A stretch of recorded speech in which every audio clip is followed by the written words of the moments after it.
It is a great honor and a privilege to introduce Sara Schreiber. We're here in your beautiful home in London. And Sara, I know your family in Yerushalayim, and it is such a great honor and a privilege to be here with you. Thank you. And looking at what you've shown, the Weinstock letters, and this is a picture of your parents. So Sara, can I ask, where were you born? In Vienna. And the date? Do you know? The date, in 2 months' time, I'm 100. Sara, you are the youngest. Bemet, you're going to be Canon Hora 100 in 2 days Yes, in June. in June. Baruch Hashem. Oh, you should, and may Visrim. Thank you. Sara, that is incredible. Auf dir gesucht. It's wonderful. So Sara, what do you know the date when you were born? Sure. When? 12th of June, 23. And you grew up in a very frum home in Vienna. Very. Very Hasidish. And my father was a real Talmud Chochem. All his life he wrote notes about the Torah, Kabbalah, and we've got a sefer we gave out after the war. My late mother posted all his notebooks, and he had hundreds, because he wrote all the time, to Israel in a laundry basket, so it shouldn't look like, and he got there. And much later, Chaim, my husband, Chaim, we got to Israel and we got it published, and it's called David. David was my father's name. He was taken and he was murdered. And then my mother set out from Vienna with about 1,000 Jewish people to go illegal to Israel because she had no other means. And for a long time, in fact, it was winter and the Danube was frozen on a boat. Later on, they moved to Savac in Yugoslavia, and there they got an empty mill, flour mill, and they made their home there. And they arranged lessons and shiurim and cooking,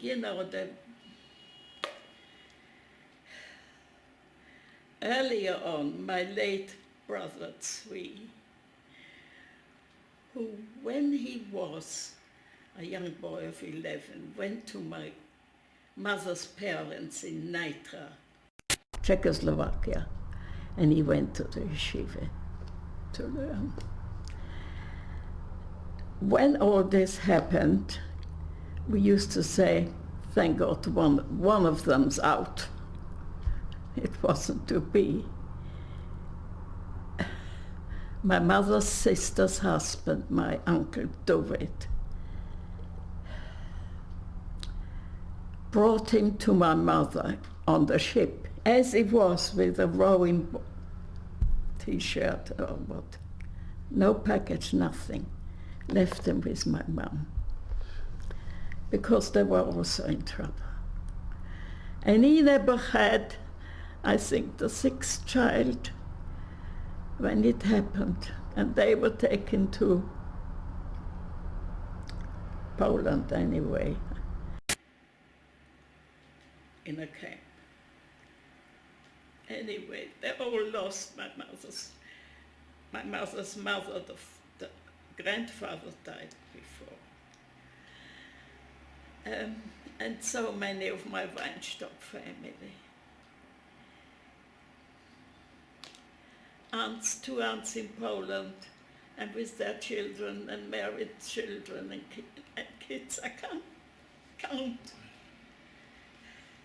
My grandfather, my father's father, Gershon Weinstock,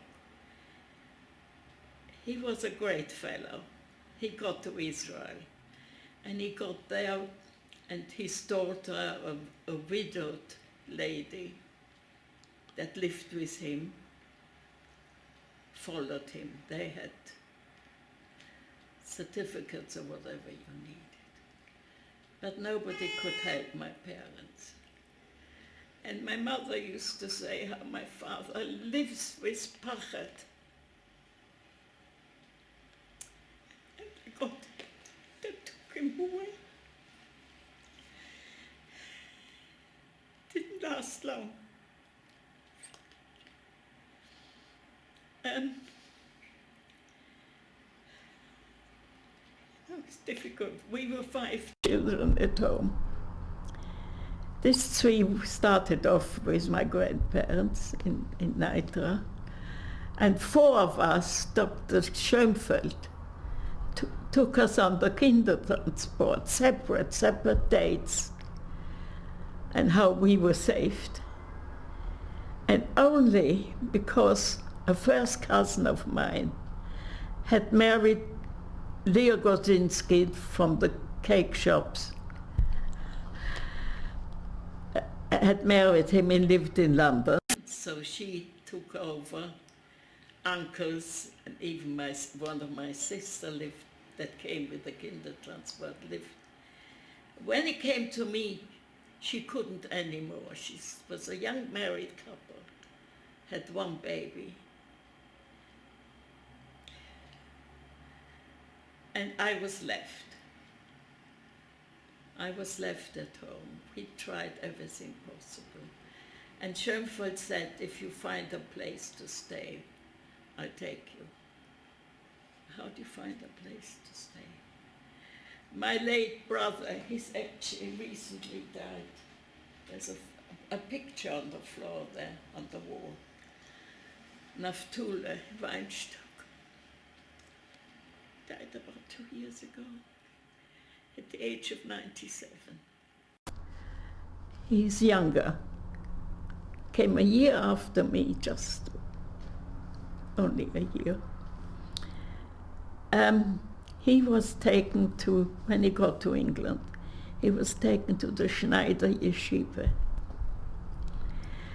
And he went, he skipped the yeshiva quite a lot, to go around with somebody guarantee for his sister. That was me. And that's why I'm here. Tuli saved me. We called him Tuli. He gave the guarantee. No, he couldn't do that. He got to my cousin. No, he went from house to house in the East End and found a Jewish old couple who took me in, who said they would take me in. And on that, I could come with Schoenfeld. And they had a daughter, she was 38 at that time, but she was blind. And they thought I could be helping her. But this woman was so independent at that age, having been blind all the time. And they were very nice to me. And you know what? I couldn't speak English. I had a few lessons. That's not speaking. They could speak Yiddish. That was my muscle. This old couple could speak Yiddish. And I only realized then, not us Frim people in Vienna, that Polish people, that we spoke Yiddish. I realized how international Yiddish is. Also when I went to Russia later, we spoke with the refuseniks Yiddish and Mechaya. So Sarah, can I ask, when did Rabbi Schoenfeld come, when did he come to Vienna? It was before the war? He didn't come. Well, he must have. Or he sent I don't representatives? know. But when did you leave Vienna? I left 3 months before war broke out, 39.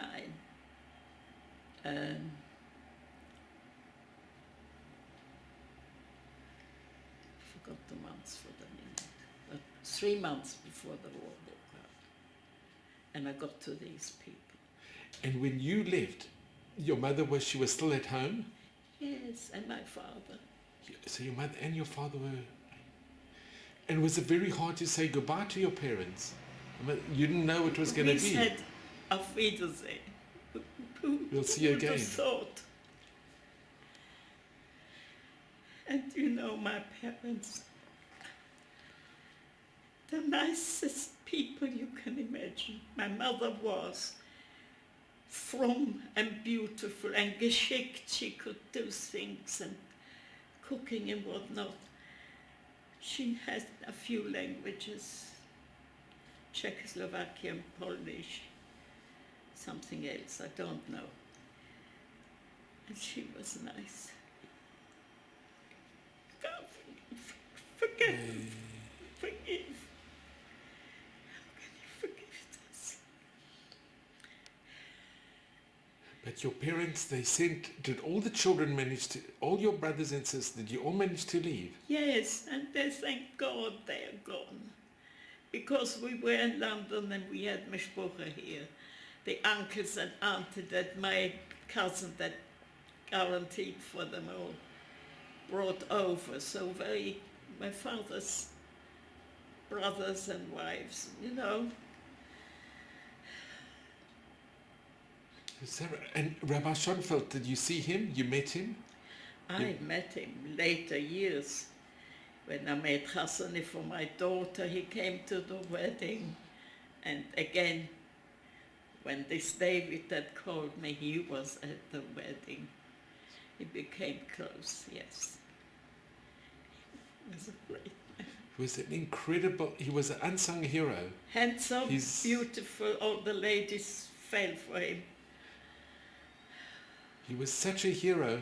He brought mainly from he himself learnt in Nitra, and he brought a lot of Yidden from Vienna before the war, and after the war he brought also survivors. He did fantastic. Fantastic. He made himself a medal on his cap so to look more important. And yeah. So.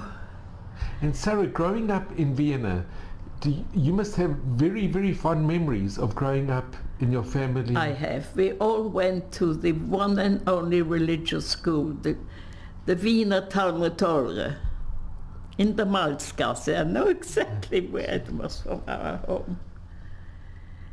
And which kehillah was your parents part of? We lived in Vienna, in the Lilienbrungasse. 18 till 19. Below us, we were on the second floor. Below us was a Belzer close. My father just had to go down the steps. Then there was the Polish shield, a big shield with a choir, where my sister and I took ourselves off to go there on Friday night. Because the singing, I still remember the boy's young voice. His name was Muni Hausknecht, and I don't know if he was saved, I don't know. And that shul was burnt down. All the shuls on Kristallnacht, except for the central shul, because Kristallnacht. We were at home on the second floor. They broke into the Belzer close. They threw the Teure and the Svurim out through the glass, through the window on the floor and set fire to it. And we see that. And we just think we are next. Only had to go up a few steps. And we put all the lights out and shush, don't make us out. And that didn't come up. It's a nice they never came up. That's a nice to have been that near and that wild. Through the window of the stiebel, out on the floor. I tell you something else. The next morning, there wasn't a soul in the street. it was, everybody was scared, not even going. Nobody I saw. And I had an appointment to go to a lady, not very far away, like 15 minutes. I learned corset making. Everybody in Vienna quickly took some courses, so that when you get away to be able to make a living. So I learned corsets making, girdles and bras, you know, and I was 15. And I took some orders and executed them. And on that morning, I had to give the lady what I made for her and collect my money. That's the only money we had. And I was the only one in the street. It was eerie. God.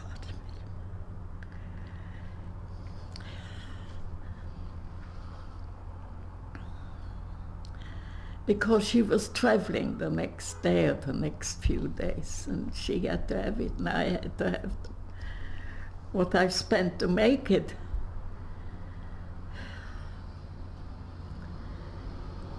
When I say eerie, you cannot imagine. The streets were not just deserted. I don't know, there was something, or was it in my face, in my ear. I only know the German word for it, unheimlich.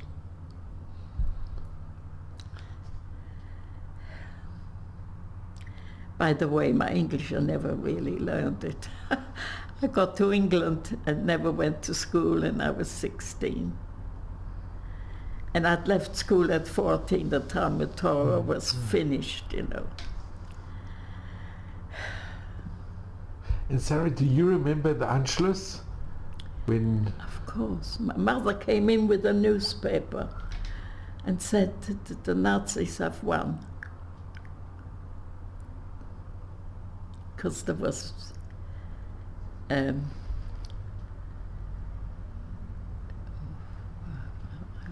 were welcomed, the Austrians welcomed the Nazis. You see, that's what Putin thought, they'll welcome, he'll walk in, that's what he thought. But the Austrians really welcomed overwhelmingly. Yes, they were Nazis themselves. I mean, Jew haters. And where you lived, were there also non-Jews, or was it mainly a Yiddish? Where you lived, in your apartment, were there any non-Jews in the apartments? Yes, the caretaker of the block. And were they good to you, or were they also? They kept to themselves. There were other Jewish tenants that they had left.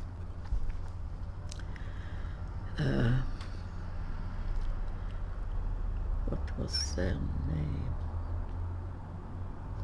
It'll come back to me.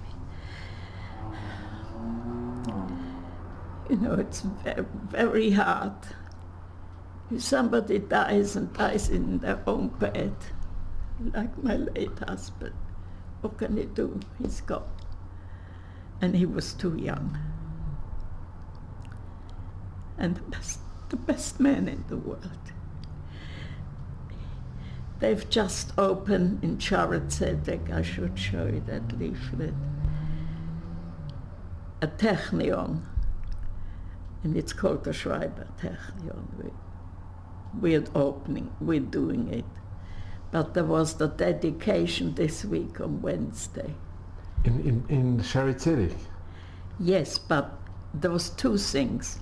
One for my Naftuli brother, a plaque, and you know, you donate and they do it.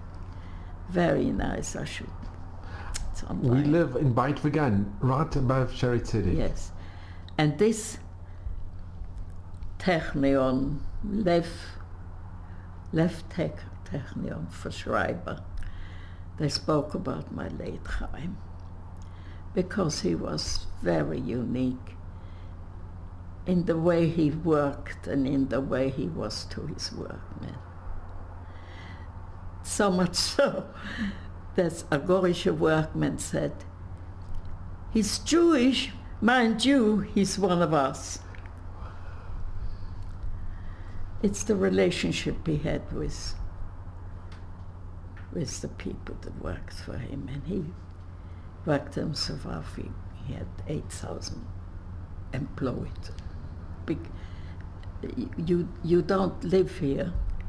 It was a household name, Schreiber Furniture.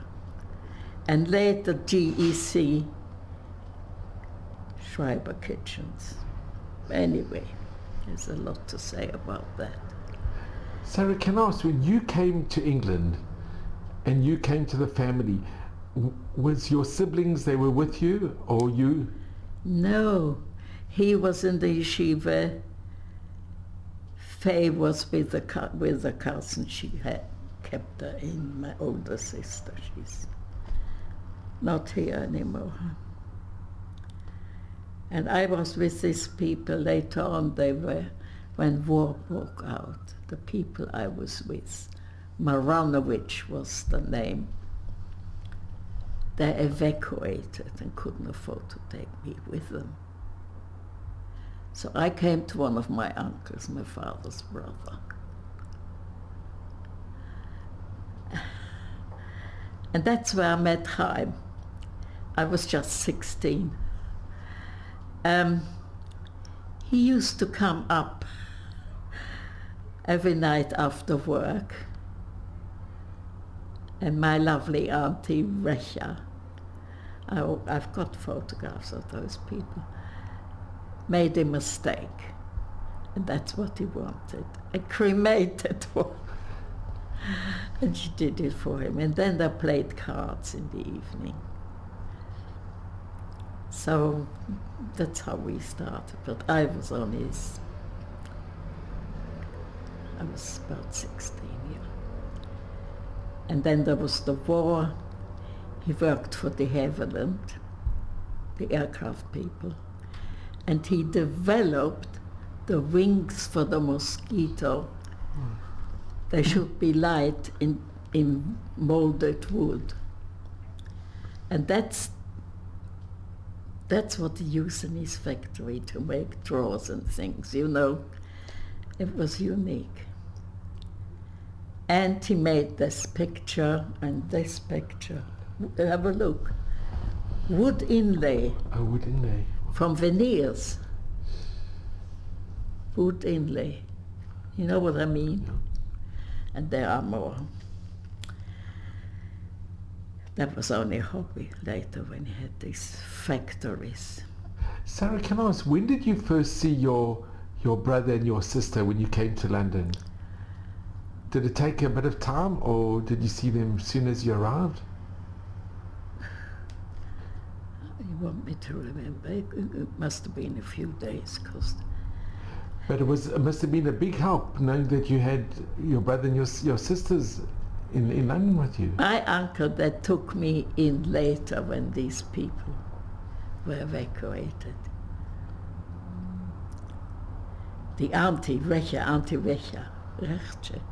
she was a Rabbunish daughter. You know, in our family it was all Rabbunim.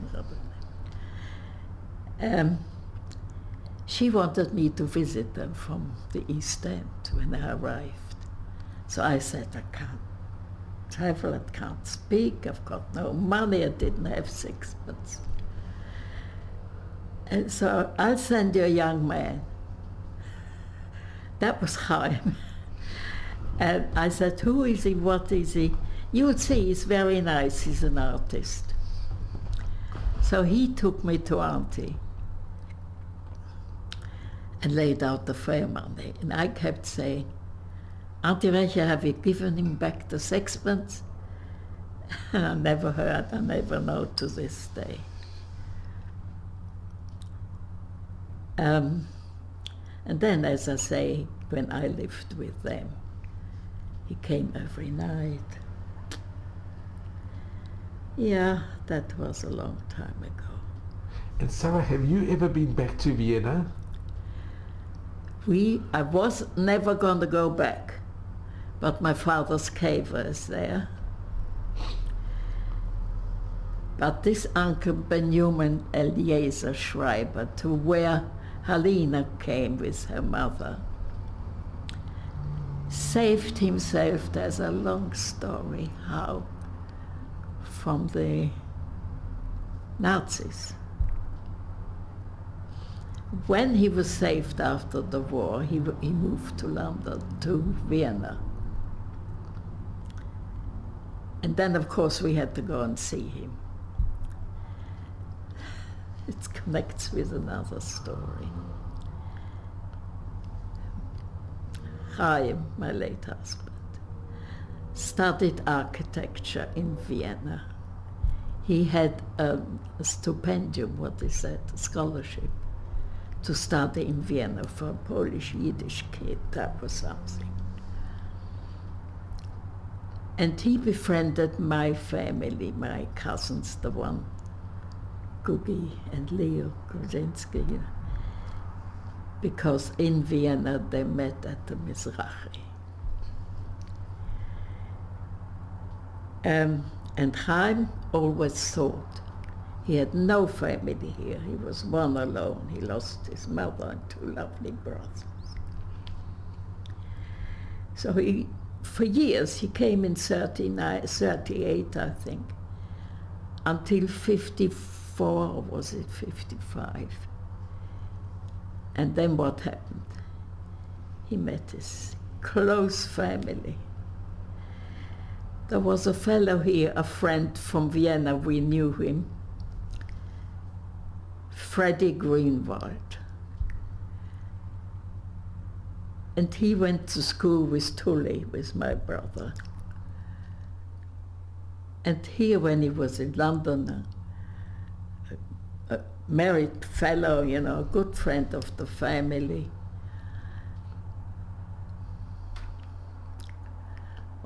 Yeah, he made an evening for the Satmarer Rebbe. And we said, I'm sorry, we can't come. Chaim gets up early in the morning. And B, that was a Sunday night. That is quite a story.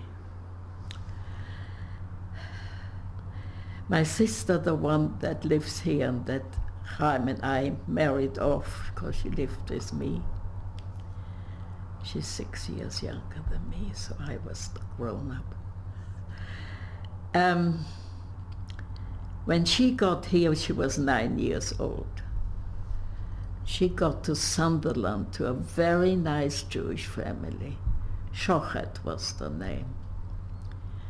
But later on, when I got married, I took her to me. And we made the chasana for her. And on that Sunday, we had to do the seating arrangement. Excuse me. And we said, no, thank you. We can't come, we've got the seating. When it was 10 o'clock, and Chaim used to go to bed early because he got up 6 and more. When it got to 10 o'clock and we had finished, he says, Surle ins Geimer. You know what that means? Sarah, we are going. 10 o'clock at night. And when he gets there, and there's somebody there, Schulenberger, and Chaim says, Schreiber, whose Schreiber are you? And when he said, well, this man's wife was Chaim's first cousin. And he found uncles and uncles and uncles, his father's brothers. They lived in Großwardein, and they saved themselves in a boydom, what it is in a loft.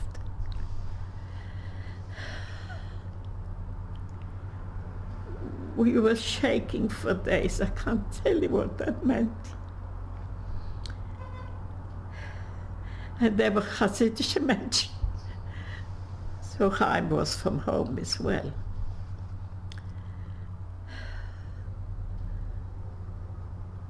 I have no words what went on there that night. And this Scholumsberger's wife, who was late Frau Schreiber, the next day was the chasane for my sister, and she came already to the chasane. I don't know, and then we went to the States because one uncle was there, and cousins, big family, Schreiber Burgess in Stamford Hill today still. It's unthinkable. From 38 to 54. You didn't know? He didn't have a mishpocha, nobody. And then this, and it was a big mishpocha. Lots of uncles, lots of wives and children married, and I can't tell you, it's unbelievable. And if he wouldn't have gone that night, he would have... And they lived here, and you know what? They knew Schoenfeld took children from Vienna, and they spoke to them. And he knew us, and it didn't come out. All those years? Was your husband also brought over by Schoenfeld? No. In Vienna, when he wanted to get away, he took some of his lovely artwork to the British consul. And they said, we can do with people like you, but you must have a guarantor. And my cousin's husband, Leo Godzinski, he called himself Graham later, Leo Graham, guaranteed for Chaim. Costs no money. It only costs when they have to keep you, they're responsible. But you don't have to pay it down. But they had already guaranteed for so many family people and friends. And that's why he's here. He was here.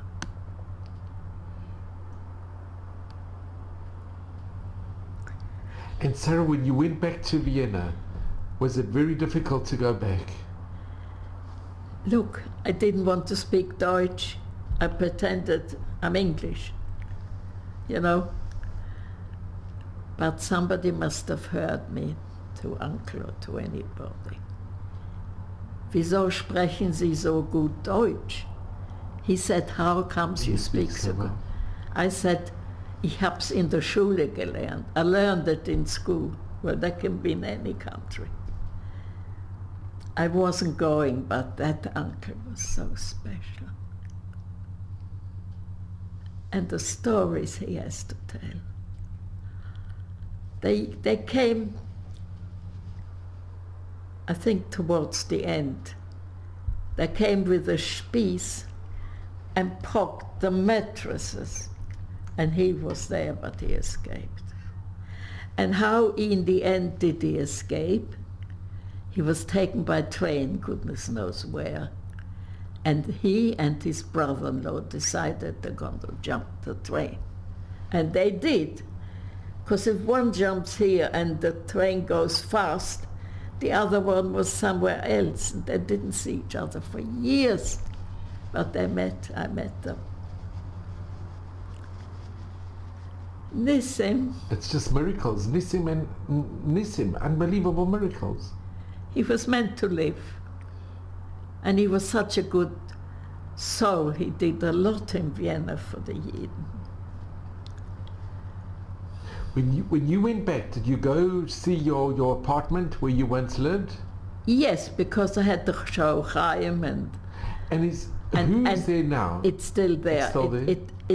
Jewish English people live in that block. Why, I don't know. Yidden? Yidden are living in the block? I mean, Vienna is not a little shtetl. There's a big Jewish community, a frum community now. How do you feel about that there's a lot of Yidden that have gone back to Vienna? It's hard. I shouldn't have let them have it. never. But you see, take my uncle's story. He saved himself and he could speak Deutsch. So where should he go? Obviously, Vienna, not Germany. And they had a beautiful flat, and this Auntie Rosal, Halina's late mummy, was a fabulous lady. And you know the story, how she saved herself with 2 nephews and the 2 daughters. Unbelievable. And how Alina said it in such a detail, didn't she? So how are you related? How do you... Chaim's uncle adopted Halina and Genya and the 2 boys. So they became cousins of Chaim. Benjamin and Sara Schreiber. He adopted Halina and Genya, the 2 little girls that Auntie had. And the 2 boys as well? And the 2 boys. One was Nifta a few years ago here.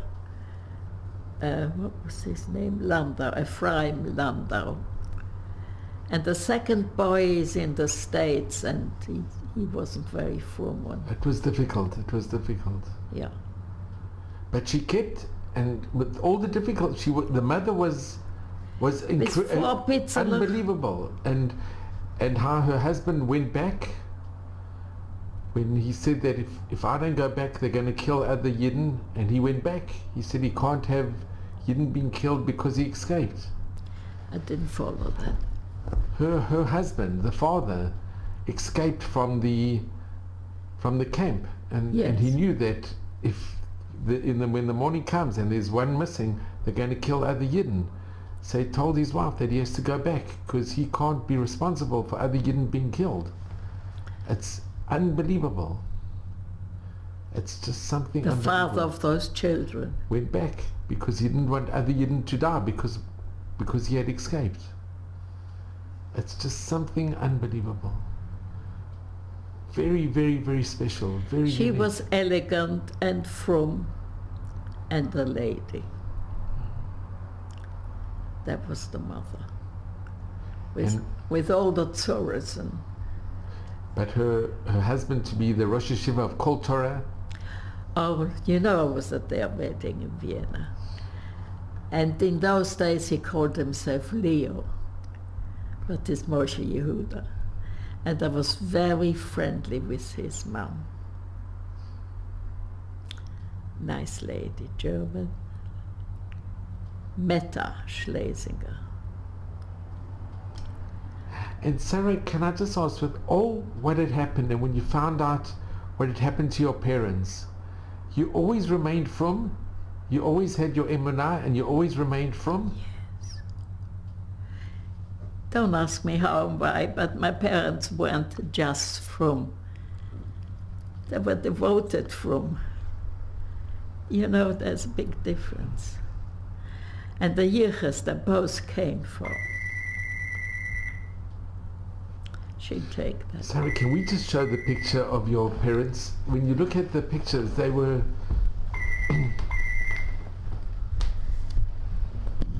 so special. I can just show.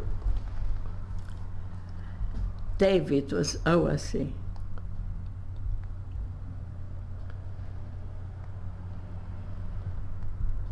It's wonderful Turn that around. The back is my brother that was killed in the convoy in Israel that went up to the Mount of Olives. The doctors that went up. to Mount Scopus. Yes. He was in that convoy.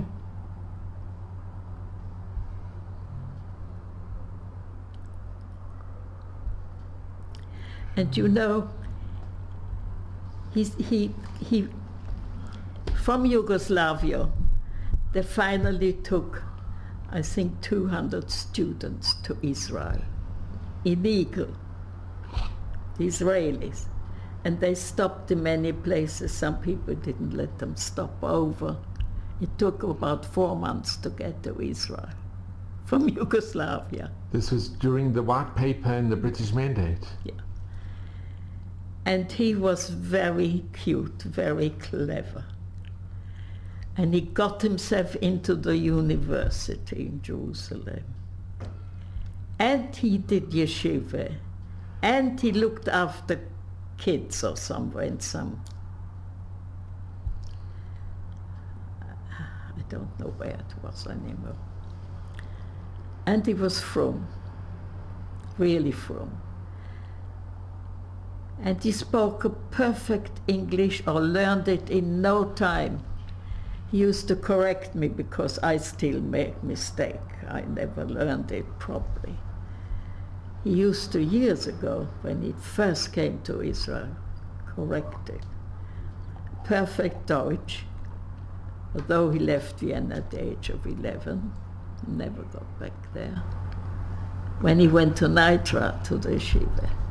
But Sarah, it must give you a lot of comfort knowing that you've got grandchildren and great-grandchildren living in Israel, and they're doing so amazingly well. They're doing very well. And they're fantastic people. Thank God. What Torah Live, what Dan has done with Torah Live, that it goes all over the world. What do you think of Dan? It's what he has done. It goes all over the world. I know. And he's spreading the message of Torah all over the world, to every single place in the world. I know. Even on the aeroplanes, you can go into Torah Live. It's incredible. I know. And wonderful it's in schools and it's all over. To make children interesting in the Torah and in the... It must give you a lot of nachas, tremendous nachas. I'm very proud of it. But of all your children, all your grandchildren, it's incredible. They all have something very special. I can't begin to boast. Because, Sarah, they come from the most incredible family. And it's the zchut of your parents. It really is the zchut of your parents. Yes. So, Sarah, if I could ask you, what message do you give to your children and grandchildren and to the future generations? I don't think I've ever said them. I wish them well and I wish them good health. And it's a Gott and Zilat. Ever heard that? To God, for God and for people. First of all, let them all be well. Secondly, let them follow their ancestors. There's a lot to know and to learn. But they're doing fine. They're doing fine. They're all from. Some more, some less, some a bit modern. Believe me, I'm the only one in my family without a shekel. Because Chaim didn't particularly want it, so I didn't. And after what happened, and I've got youngsters that all put the shekel on. What you're holding are 3 books here that I have made. I had made. I do the photography. Jeez. No, I don't photograph. They're sending me pictures. They're sending me pictures right, left, and center, and I develop them. And this book only came today. Gee, Sarah, this is real nachas. This is real. And I'm still working.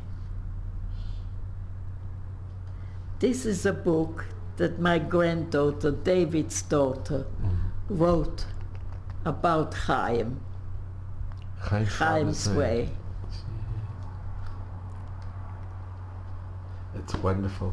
And Dan did a film about your... Pardon? Dan did a film, a video about your husband's factory and the Dan did? The most beautiful film about the connection with his workers and how successful and the honor and they just loved your husband. Yeah. The workers, they were so committed and so... Yeah. It's beautiful, sure. So Sarah, I just want to really thank you because I am so incredibly grateful to you. We've been in touch for a long time, but Do you come to London a lot? Not really, but I'll come, and I've especially come to be with you. Your family so Sarah, man? You got family? Sure. Well, A daughter, and 2 daughters, and a grandson. And Bezrat Hashem in the future. Yes. But Sarah, I just want to thank you from the bottom of my heart. I'm so grateful to you. You are exceptional. You really are. And it's hard. It's amazing that you're going to be 100. Baruch Hashem. But Ad Mei if I reach it. It's in 2 months' time. But Ad Mei V'Esrim in good health. And you've got the most amazing family that I've known for so many years. And it's always an honor and a privilege to When see you them. live in Israel, you should In Beit Vegan. meet the Schreibers. But Sarah, I really Meet want to my thank son. you. I met you, yeah. But Sarah, I'm so grateful to you. And really, you should just be well and have nachas and all of Hashem's blessings. And Can I see that before somebody else sees it? it's yours, for sure, absolutely. Sarah, I'm so grateful to you. Thank you. And just a Chag Sameach and Mazel Tov for your 100th birthday. Thank you. Thank you. If I get there. Sarah, it is incredible.